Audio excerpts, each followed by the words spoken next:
तारीख थी 22 जनवरी और साल था 2013, जब मुंबई से स्कूल जाते समय एक 7 साल की बच्ची पूजा गौड़ का अपहरण हो जाता है। पुलिस में एफआईआर दर्ज कराई गई। जांच शुरू करने के बाद पुलिस ने इस केस को सुलझाने के लिए दिन और रात एक कर दिया, लेकिन बच्ची का कोई सुराग नहीं लगा। फिर 4 अगस्त साल 2022 की रात को ये बच्ची अपने परिवार से मिलती है। इस बच्ची को अपने परिवार से बिछड़ते हुए 9 साल हो चुके थे और अब वो 7 से 16 साल की हो चुकी थी। साल 2013 की 22 जनवरी को स्कूल जा रही पूजा को एक शख्स ने आइसक्रीम का लालच देकर अगवा कर लिया था। बीबीसी की रिपोर्ट के मुताबिक इस बच्ची का अपहरण कर लिया गया। बच्ची का अपहरण हैरी डिसूजा और उसकी पत्नी सोनी डिसूजा ने किया था। इन लोगों के बच्ची का अपहरण इसलिए किया क्योंकि उनके पास खुद का बच्चा नहीं था।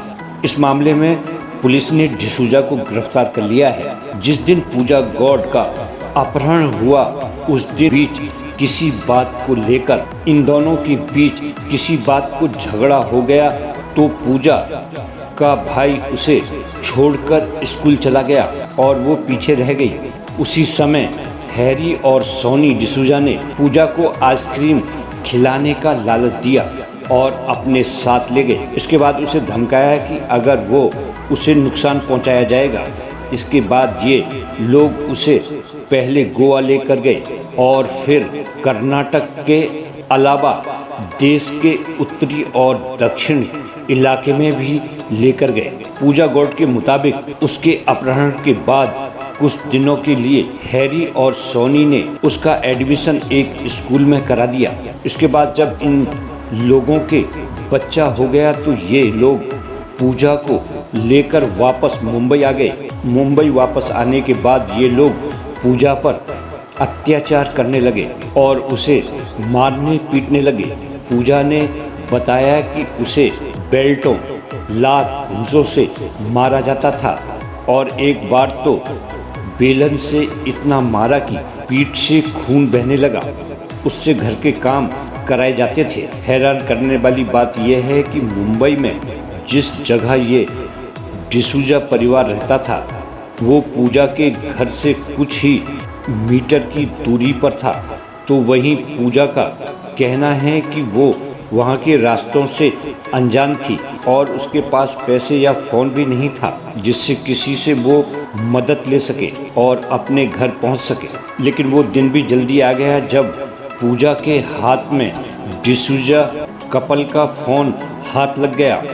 उसने यूट्यूब पर अपना नाम टाइप किया। यहाँ उसे अपने किडनैप होने के पोस्टर और वीडियो मिले जिन पर नंबर भी लिखा हुआ था। उस दिन पूजा ने मदद लेने और दंपत्ति के चुंगल से भागने का फैसला किया। पूजा ने भागने का फैसला तो कर लिया, लेकिन समस्या ये थी कि वो कहे तो किससे कि उसे किडनैप कर लिया गया है।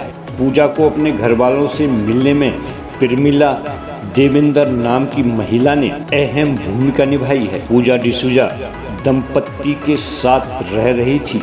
उस समय उसके यहाँ काम करने के लिए प्रमिला देवेंद्र जाया करती थी। यही काम करते हुए पूजा की दोस्ती प्रमिला से हो गई थी। प्रमिला अक्सर पूजा को रोता हुआ देखती थी और उसका चेहरा रोता हुआ रहता था। जब प्रमिला ने पूजा से दुखी रहने का कारण पूछा तो उसने अपने मन की बात प्रमिला को बता दी। पूजा की परेशानी का असली कारण जानकर प्रमिला भी हैरान रह गई और उसने मदद करने की ठान ली। प्रमिला ने एक वीडियो बनाकर अपने मोहल्ले में रहने वाले एक लड़के को भेजी। उसने गूगल पर जानकारी निकालकर प्रमिला को 3-4 नंबर भेजे, जिसके बाद प्रमिला की बात रफीक नाम के शख्स को हुई। पूजा का परिवार मुंबई की जिस झुग्गियों में रहता है, रफीक उन्हीं के घर के पास रहता था। रफीक ने उन्हें वीडियो कॉल करने के लिए कहा। वीडियो कॉल पर पूजा की मां ने कहा कि पूजा के एक वर्थ मार्क है, जिसे देखने के बाद ही उन्हें विश्वास हो गया कि पूजा है। दरअसल इससे पहले भी उनके पास कई कॉल आ चुके थे और तलाश करके थक चुके थे, लेकिन पूजा के परिवार को क्या पता था कि इस बार उसकी बात सही जगह पर हो रही है। पूजा की मां को अपनी बेटी का वर्थ मार्क मिल गया। सालों बाद अपनी बेटी को देखना एक सपने जैसा था। मुझे मेरी बेटी वापस मिल गई। इस तरह 9 साल बाद पूजा का अपने परिवार से मिलना हुआ। एक स्कूल के बच्चे पूजा गौड़ करके नाम है, लड़के स्कूल में जा रहे थे तो सुबह स्कूल के बाहर से उसको मिसिंग हुई थी। तो उस टाइम मिसिंग कंप्लेंट रजिस्टर थी। 9 साल से में बहुत हमारी पुलिस ने प्रयास किया, लेकिन कुछ सफलता नहीं पाई थी। और 3 दिन पहले अचानक हमको एक इन्फॉर्मेशन है कि एक लड़की है, वो जू में काम कर रही है मेड का, और शायद उसके बोलने से मुझे ऐसा लग रहा है कि वो किधर से भी उसके किडनैपिंग की हुई लड़की है।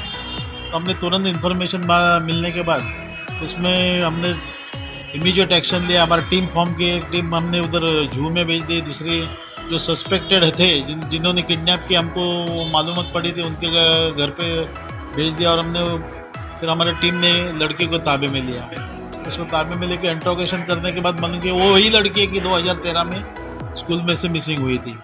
बाद में इंट्रोगेशन में लड़की के पास से ऐसे मालूम पड़ा कि वो उसने हैरी डिसूजा करके एक आदमी है, उसने उसको उठा के लिया था। और उठाने के बाद 4 साल उसको इधर हॉस्टल में बाहर गाँव रखा था।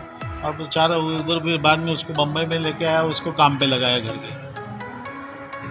कितने आरोपी को अरेस्ट किया गया? आरोपी की स्टेटस क्या है? किन धारों के तहत इनके ऊपर 363, 365, 370, 374 IPC के धारा से हमने ऑफेंस रजिस्टर किया है। उसमें अभी तक हमने हैरी डिसूजा को अरेस्ट किया है।